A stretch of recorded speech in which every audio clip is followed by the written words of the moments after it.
Sud Radio André Berkoff. Ça balance pas mal. Berkoff dans tous ses états, ça balance pas mal sur Sud Radio.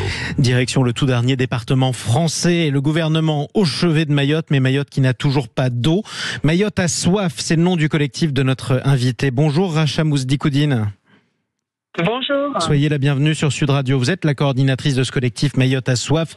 Philippe Vigier, le ministre, en visite à Mayotte pour un point d'étape dans la gestion de la crise de l'eau. Alors, à quelle étape de cette dite crise de l'eau on est en ce moment? Vous allez me parler de votre vie quotidienne et de celle des Mahorais sur place. Est-ce que vous avez de l'eau?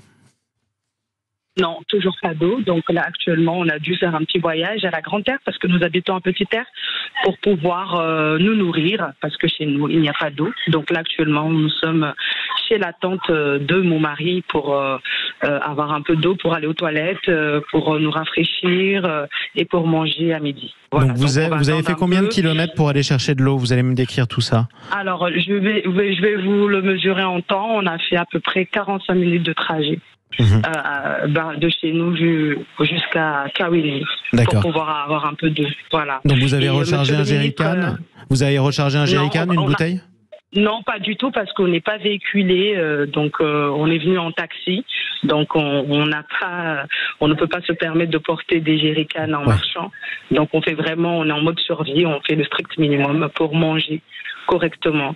Voilà, parce qu'aujourd'hui c'est un jour férié, donc au niveau des magasins, on ne sait pas trop si on va réussir à avoir ce qu'il faut. Le marché il est fermé aussi, donc voilà, on a préféré venir. Vous avez raison de prendre vos précautions. Vous allez me dire combien d'eau vous avez pris avec votre famille, pour combien de jours et pour quelle utilisation. Pardonnez-moi d'être aussi clinique, mais j'ai envie que vraiment on se figure ce que vous êtes en train de traverser.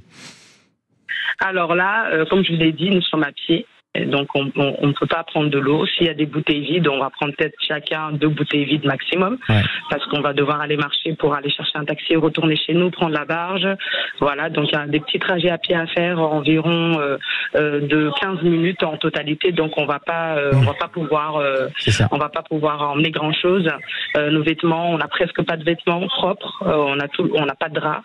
Ça fait déjà une semaine. Donc nous avons pris la décision, mon mari et moi, de nous séparer des enfants. Donc on a envoyé nos enfants sur l'île de la Réunion parce qu'on ne pouvait pas assurer leur hygiène quotidienne. Des fois, les enfants faisaient jusqu'à 3 jours sans pouvoir prendre de douche, et nous aussi. Donc on a pris cette décision très difficile, très déchirante émotionnellement, de nous séparer des enfants et de les envoyer chez leur grand-mère sur l'île de la Réunion, le département à côté qui a de l'eau. Voilà. Et ça veut dire, il faut le rappeler, un quotidien sans eau, c'est pas seulement l'absence de bouteilles d'eau dans le frigo, c'est pas de douche, c'est pas de toilette aussi, vous pouvez pas tirer la chasse, enfin il faut quand même s'imaginer ce que ça représente. Exactement. Et pendant combien de jours en général? 3 jours? Non, pendant une semaine pour nous dans notre foyer. Parce que l'eau arrive, comme je vous l'ai expliqué la dernière fois, on a dû bricoler. Ça nous a coûté de l'argent, appeler un plombier pour avoir l'eau à la cour. Donc c'est à l'extérieur. Donc en ce moment, l'eau arrive à 2h du matin. Donc vous imaginez bien qu'on ne va pas aller à l'extérieur chercher de l'eau. Parce que voilà, c'est pas sécurisé du tout.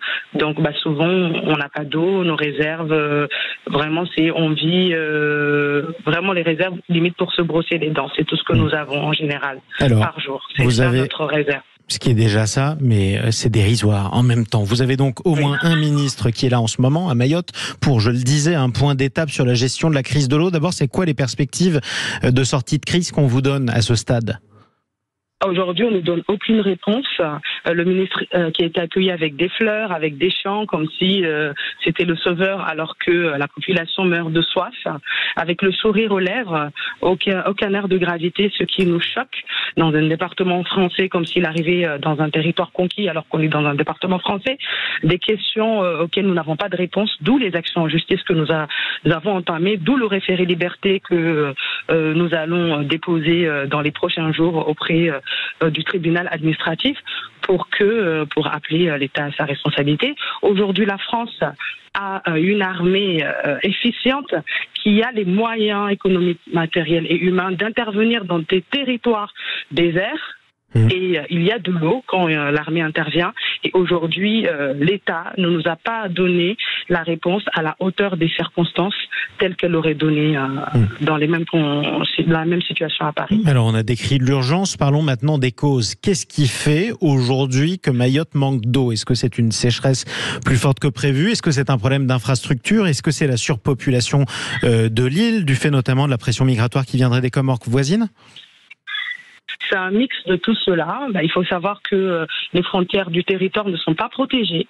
Voilà, c'est tous les jours, il y a des barques clandestines qui rentrent sur le territoire. La frontière, elle est vraiment perméable. Voilà, tout. On voit que les sources d'eau ne sont pas protégées, donc chacun constitue des barrages sauvages et fait ce qu'il veut. Les retenues collinaires sont insalubres, non nettoyées. Bien sûr, il y a des problèmes structurels liés à cette crise, des millions d'euros qui se sont volatilisés sans que l'État puisse nous expliquer aujourd'hui où ils sont passés et quel contrôle il a pu exercer pour pouvoir empêcher ça. Donc il n'a pas pu le faire.